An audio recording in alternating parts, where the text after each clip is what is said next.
Well, hey, it's 4:01. If others join, great. Well, we'll add them to the conversation. But Steve, I say let's go ahead and kick off if you're ready. I'm ready. Let's do it. Okay, great. So today, maybe kind of quick. We'll see how it goes. The agenda is pretty tight. Going to talk some upcoming deadlines that we've got just around the corner. Talk a little bit about tour dates for the North Carolina election tour. That's now 2 dates in, and lots more on the calendar. And then really the bulk of what we want to discuss today is kind of progress report on where we are with our annual report. Kind of some due outs for that. So upcoming deadlines, the big one is 30 June is where our initial draft is due for our annual report. Again, it's initial draft. It's not anywhere near final. We've just begun our tour, so we still have lots of feedback and still waiting to get survey results. But just so you know, we'll have a version ready for the 30th. So probably early June or so, I'll start adding some meat to the bone. I'll show you guys a draft here in a minute. But just to let everybody know, 30 June is a big deadline for us. And then 15 July is the next in-person commission meeting hosted by Catawba. So they're in Salisbury, so those that can make it. And Rachel, I don't know, is there like a registration link that's going to be sent out for that? There is not a registration link. We may consider doing that, but as of now, we sent out the email earlier this week with all that information in it. We have a block of rooms. I believe it's like 25 room reservations. So the sooner you can get into us, if you're going to be attending and need a room, that would be great for our planning purposes. Okay, great. Thank you. But yes, that's 15 July, but if we can get anyone who's planning to go, at least a note to Rachel so she's tracking us.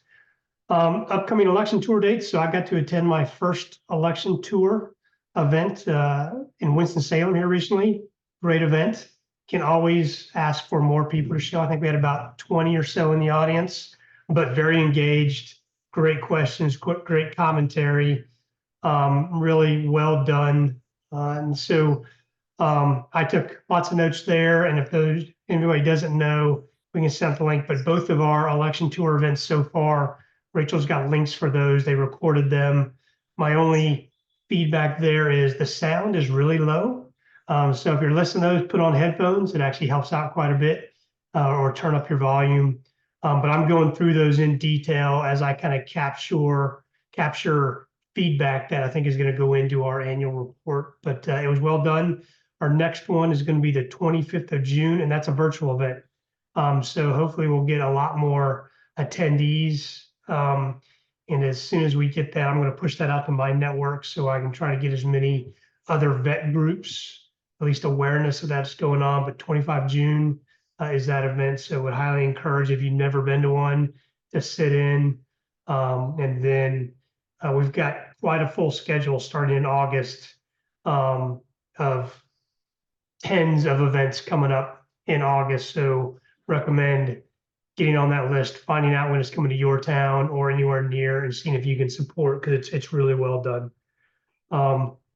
Okay, so any feedback, comments? Steve was actually Dr. Tate was one of the panel members for this last tour event.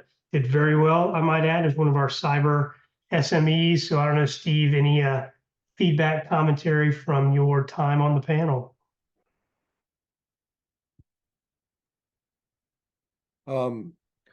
No, I thought it was interesting that a lot of the questions we got from the audience were things that we were already talking about.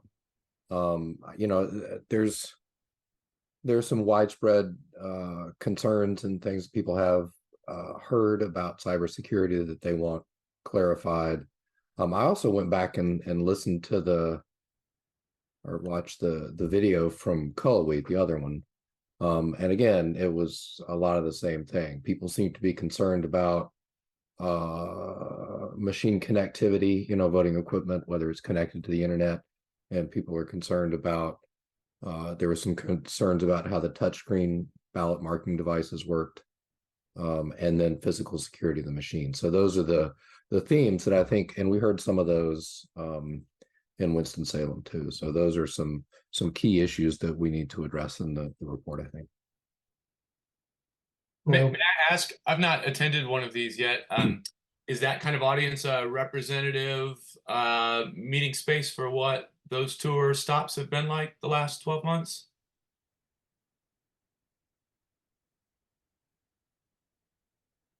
Yeah, Rachel, I don't know if you've had any experience with the last tour.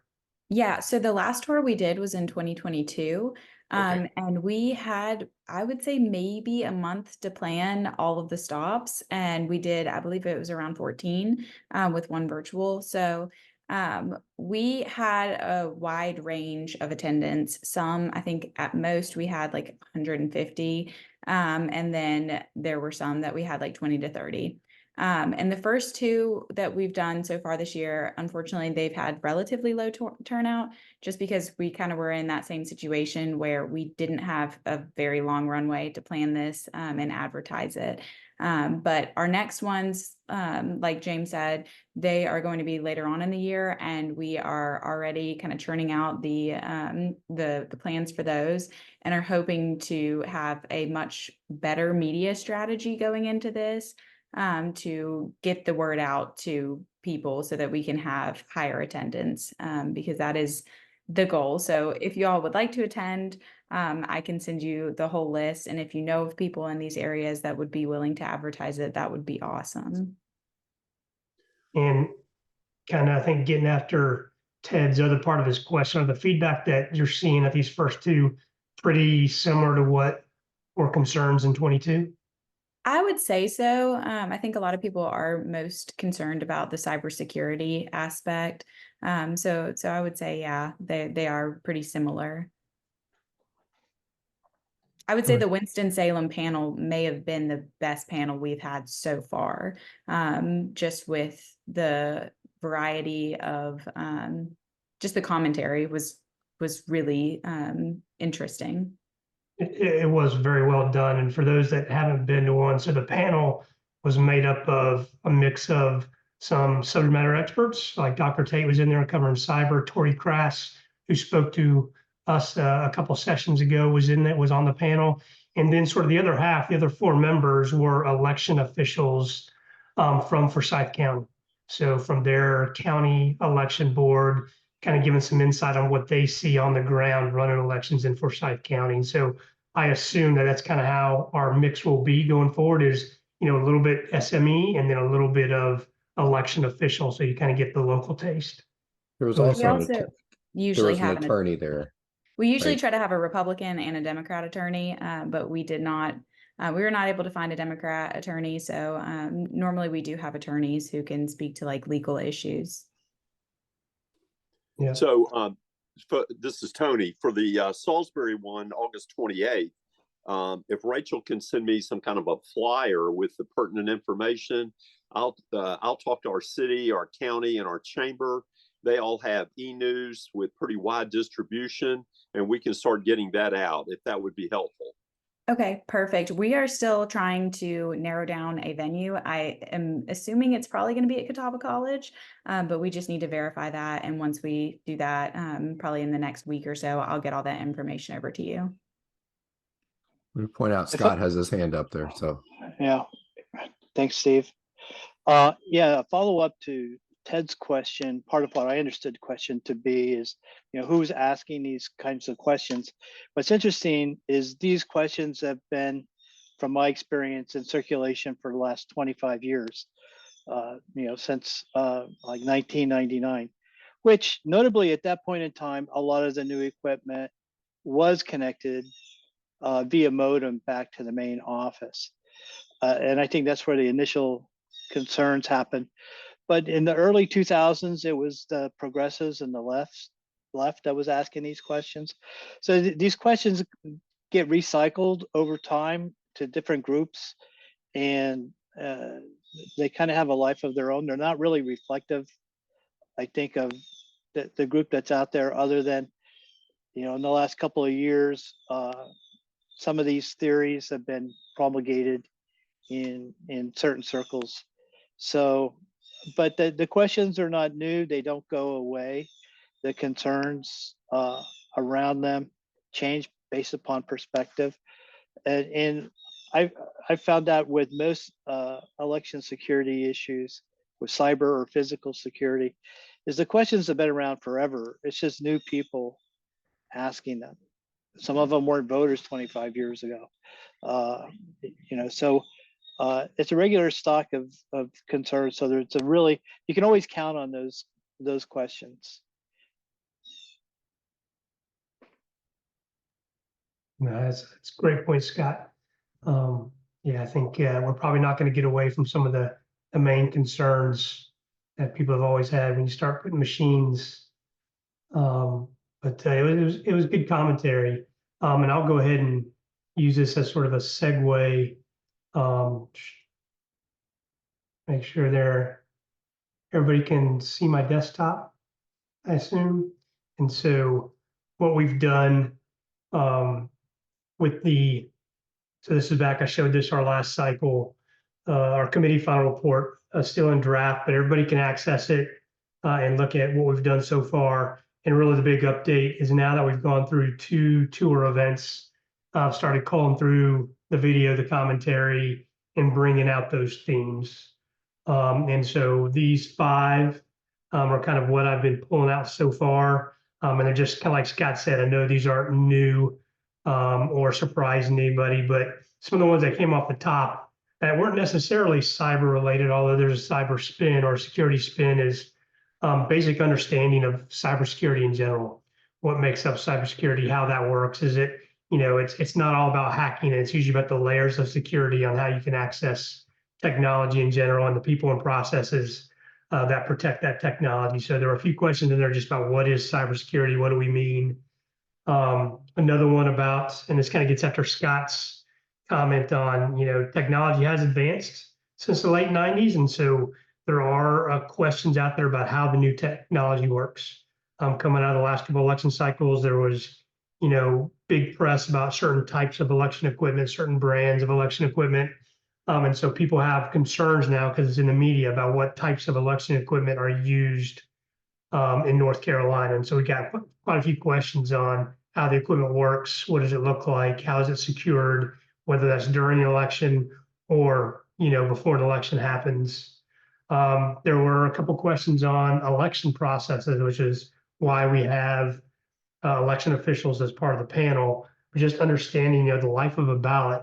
Once it shows up and you mark your ballot and it goes into the counting machine, what happens to it after that? And so quite a few questions on how ballots are secured and processed. There were some questions on funding and how that impacts cybersecurity. And so Tori Krass gave a great background on, there is a limit on what you can do based on funding, but that's also why you don't buy a single magic box and expect all your cybersecurity needs to be met. There are layers of security. It's all about managing risk. And then we got quite a few questions on voter list accuracy and maintaining voter lists, which is in our bucket of security concerns. But these are sort of the 5 main themes that I pulled out of. This will grow as more tours happen, and it'll grow as we get our hands on the data from the survey, which we haven't seen yet. And I don't know, Rachel, if you have any insight on when we may see some feedback from the surveys that are going out. I am not entirely sure on that. I know that we received the one from Meredith. Have you all seen that one yet? I don't think so. Okay, I can drop the link in the chat. Right. I've seen that one. We leaned on that one in the other committee that I sit on. I did go through that one with a particular eye for questions and topics that would affect this committee. There are some sort of peripheral questions and results in there, but not the heart of the matter. Definitely worthwhile reading, but I can't.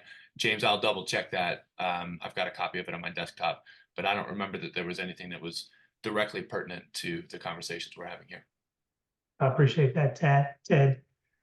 So this is kind of where we are so far, still kind of early in the process. I've kind of got these highlighted because right now they're just bulletized, and we will build this out with a couple of paragraphs kind of explaining the concerns in each of these topic areas. And, this will probably be the bulk of the information that we send as part of our initial draft report. But all the main pieces for our report are in there. that just need to be filled out with data based on what we glean from the tour events and the surveys. So again, I think we've got a good start. I'd ask that everyone go in, take a look, based on what you know, what you've heard, what you've seen. Feel free to go in, edit, add. This will be a living document. But this probably a little bit bulked up is what we'll end up probably submitting as our draft for 30 June. So I will pause there. I've done a lot of talking, see if there are any questions. Steve, if I've missed anything. No, I think you're covering it pretty well. I'm sitting here looking through the Meredith poll thing that Rachel just posted. I am going to drop another poll in the chat that Dr. Michael Bitzer provided us with. It's from Elon, and it is about AI and politics. So it might be something of interest for the committee.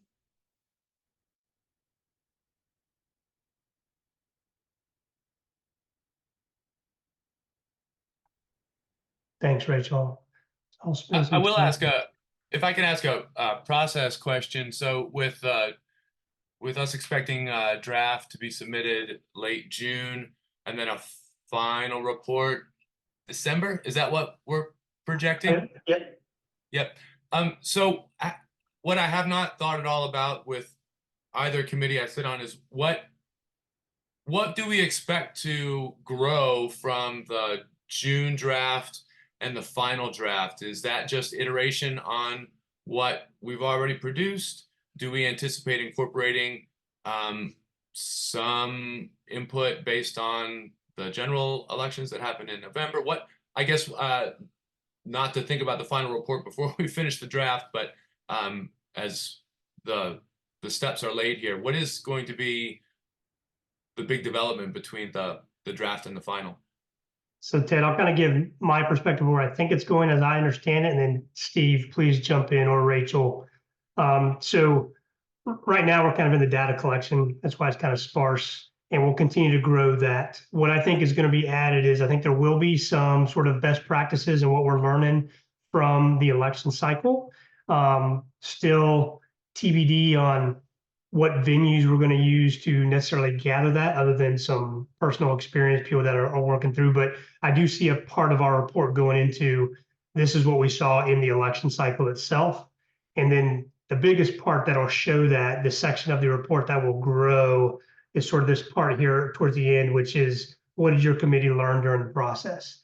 This is where I think we give our committee's spin on sort of best practice, what we saw good, what we saw not so good, as well as some potential recommendations that I think will eventually go to the legislature on process that we have in place today in North Carolina. So to me, this is the biggest section that's going to grow, is sort of our feedback to the commission and North Carolina legislature at large on what we saw as we informed the voters, and then what we saw during the actual execution of the election in November.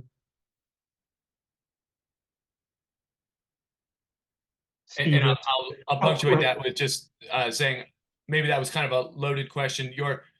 The way that you formatted it led me to wonder if the added task is for the 5 or 6 areas that you've identified clearly for us, whether in November, as the election cycle really ramps up, early October through post-election phase, if that's another time period where we are keenly looking to kind of corroborate the findings and suspicions that we've come up with over the last several months.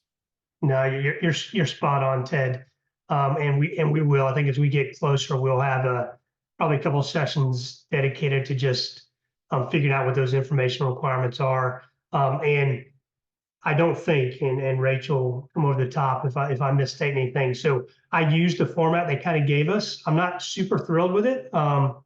I'm a story guy, and I like how stories flow, and I'm not sure the format that it's in really flows with the most important stuff. To me, what our committee learned and our feedback is probably the most important piece. I may want to move that up front, but I will let the committee kind of work through that. So if there are some recommendations on how we format our report, I'm all ears. Yeah, just adding that this template is really to help you all get started. You don't necessarily have to adhere to it. You can add to it, you can take away from it, you can kind of make it your own. So, I mean, I think that you're on to a great start. And if you want to kind of play around with it and make it your own, then that's perfect. Great, thanks, Rich. It's funny, Yeah, James, because I I- was thinking about it the other way, that with how many committees are in the commission here? We have 7 or 8, that it is value added to be able to have that almost executive summary of what the issues are.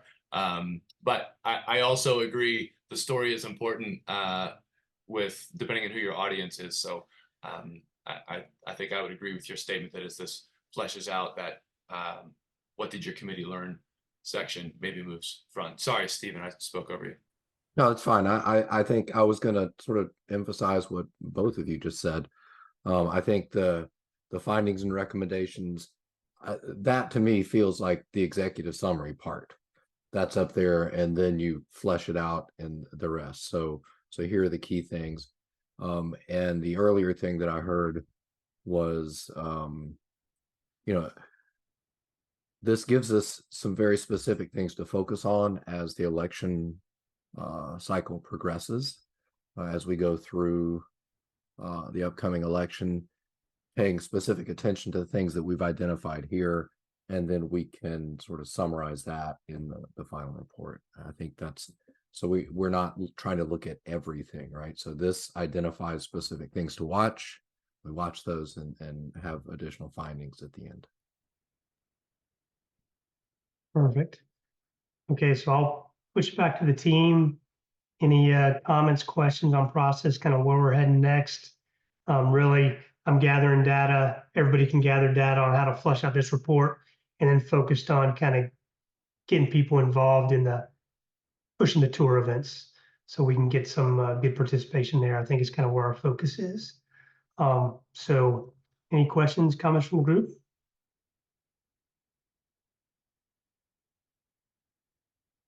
Awesome. We'll give you guys like 35 minutes back of your Thursday afternoon. I'm going to go watch, hopefully, NC State beat Wake Forest in baseball. And I hope everyone has a good evening and great weekend. But that's all I have for the team. I don't know, Steve, Rachel, any follow-ups?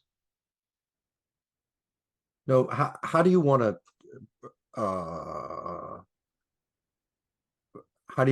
advance as far as adding things to this report? Are we just sending you ideas and you add them? Are we editing in the shared Google Doc? How would you like that to go forward? I think here in the initial process, if people have access, which I think most people do, I would say go ahead and edit in the Google Doc. That's kind of what it's there for. I can kind of come in behind and sort of do some senior editing pieces to make sure everything kind of makes sense. But at this point, I'm not necessarily cutting out any ideas.